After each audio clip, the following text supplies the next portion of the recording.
Okay, so you're telling me there's a chance we could be entering a world where our electronics don't overheat. Sign me up. But seriously, today we're diving into some seriously cool material science, the kind that could revolutionize, well, everything. It's always exciting to see these big swings, and this quantum sandwich tech from Cascade Catalyst is definitely a swing for the fences. Their Phase I summary brief is what we're diving into today, and let me tell you, it's a wild ride. They're basically tackling the one problem that's been holding back electronics for decades. Heat. Heat is the ultimate buzzkill, right? It limits how much power we can use, how small we can make things. It's the reason your phone feels like a hot potato after a gaming session. Exactly. So Cascade Catalyst thinks they found a way to sidestep that whole heat issue, and it all comes down to this quantum sandwich thing. Sounds delicious, but also a little confusing. Right. It's not your average PB&J, that's for sure. But at the Mm. core of it, we're talking about conductivity. Conductivity, so how easily a material lets electricity and heat flow through it, yeah. Exactly. Think of it like this. Electrons are cars on a highway. The more lanes and smoother the flow, the better the conductivity. Right now, copper is king, but it has its limits. Okay, I'm following. So this quantum sandwich is like building a superhighway for electrons. That's a great way to put it. They're layering different materials with specific properties to create these super efficient pathways. It's like building the electron equivalent of a Japanese bullet train. You've piqued my curiosity. Break down these layers for me. What's in this high-tech sandwich? Okay, picture this. You got your bread, which in this case are your electron sources. Electron sources, so those materials packed with electrons raring to go. Exactly.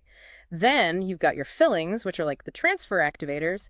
Think of them as on and off ramps directing those electron speedsters. And to keep those electrons from causing a pileup, I'm guessing we need some, Stabilizers. Think of those as the final layer holding everything together and making sure it all runs smoothly. sounds like a well-oiled, or rather well-conducted machine. Yeah. But let's talk about the ingredients. What are these layers actually made of? This is where it gets really interesting, right? Oh, absolutely. We're talking cutting edge stuff here. Think graphene, which is already famous for its electron conducting abilities. Graphene, the wonder material. I've heard of that. But it doesn't stop there.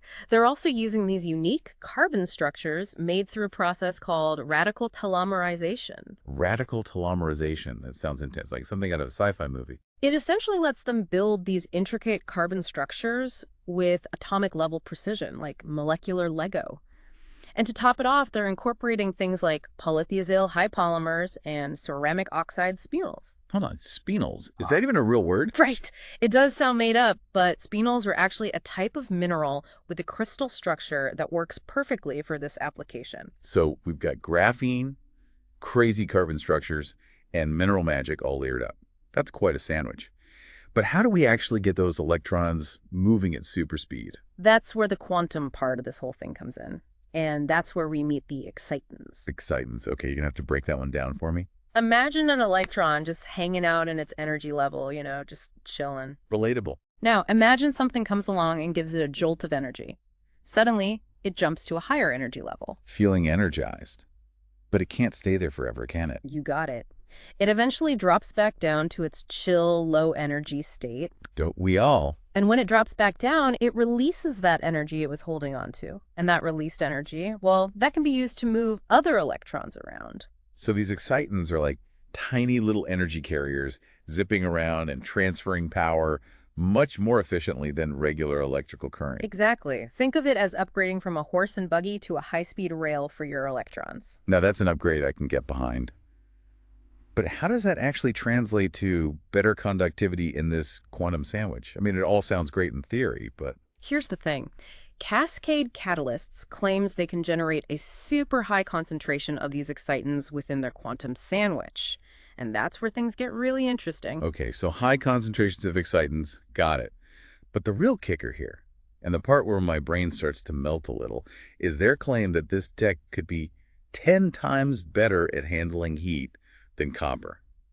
10 times. Is that even possible? It's a bold claim, no doubt. But if you look at the underlying science, it's not as outlandish as it sounds. Remember, we're talking about a material where the electrons are in a constant controlled state of excitation. So instead of my phone turning into a miniature space heater when I'm streaming videos, all that heat is just poof, Gone. Not gone exactly, but think of it more like redirected. Those excitants, they're not just carrying electrical energy, they're also incredibly efficient at transferring heat. So no more laptops sounding like they're about to blast off because of an overheating fan. That's the dream, right? And when you really think about it, heat is often the limiting factor in how small and powerful we can make our electronics. Right, like we're always trying to cram more and more processing power into these tiny devices. It's amazing they don't spontaneously combust. Exactly. So if this quantum sandwich tech can dissipate heat as efficiently as they claim, it could be a total game changer. Okay, I can see where you're going with this, and it's pretty mind-blowing. But let's pump the brakes a little bit and talk about the what-ifs. This is all still theoretical at this point, right? I mean, I don't see anyone rocking a quantum sandwich phone just yet. You're right to be cautious. We're talking about early-stage research here. In fact, Cascade Catalysts is actively looking for collaborators to help them really push this technology forward. So they're basically saying, hey, we're onto something big here, but we need some help to make it happen. Exactly. The science is incredibly promising, Yeah. but turning that science into a practical, commercially viable material is a whole different ballgame. What kind of challenges are we talking about here? What hurdles do they need to overcome to make this a reality? Scalability is a big one. Right now, they're making this quantum sandwich material in a lab setting, and those tend to be, shall we say, controlled environments. But to really change the electronics industry, they need to figure out how to manufacture this stuff on a massive scale and do it cost effectively. Right, because it's one thing to make a tiny little flake of this super material, but it's a whole other thing to make enough to build, say, millions of smartphones. Absolutely. And then there's the question of durability. Yeah. Electronics go through a lot. Heat cycles, vibrations, you name it. They're going to have to put this quantum sandwich through the ringer to make sure it can hold up in the real world. And let's not forget about compatibility. This new material needs to play nice with all the existing manufacturing processes and components. We can't exactly revamp the entire electronics industry overnight. You're hitting all the right points. It's a long and winding road from the lab to your pocket. But the potential payoff, that's what makes it all so exciting. If Cascade Catalysts can crack the code, we could be on the verge of a new era in electronics. So we're talking about a future where our devices are not only smaller and more powerful, but also more durable and longer lasting. Sign me up. Potentially, yes. And that's just the tip of the iceberg. Think about it. If heat is no longer the enemy, the possibilities are almost limitless. This is bigger than just faster phones and laptops, isn't it? We're talking about a fundamental shift that could impact pretty much every industry out there. Now you're getting it. This isn't just about incremental improvements. This is about fundamentally changing how we design, build, and use technology. So let's bring this back down to earth for a moment. What does this mean for the average person listening right now? Why should they care about a bunch of scientists tinkering with exotic materials and quantum mechanics? That's the million-dollar question, isn't it? Because at the end of the day, this isn't just about fancy gadgets, although those are definitely cool. It's about pushing the boundaries of what's possible. Okay, so let's recap. We've covered quantum sandwiches, excitants running wild, a world without those little laptop fans that sound like mini jet engines. It's a lot to digest. What's the one big takeaway we should all be walking away with? Honestly, I think it's the sheer potential of it all. We started with a technical brief, and somehow we've landed in a future that sounds straight out of Star Trek. Yeah, it's like we're glimpsing a world where the only limit to our devices is our imagination, not physics. Pretty wild. Exactly. And it's not just about snazzier gadgets. Think about fields like renewable energy, where heat is a major roadblock. What if solar panels could become way more efficient because they could instantly shed all that excess heat? Or wind turbines that could handle way higher loads, generating even more power. And don't even get me started on computing power. Imagine computers so fast and powerful, they make today's supercomputers look like pocket calculators.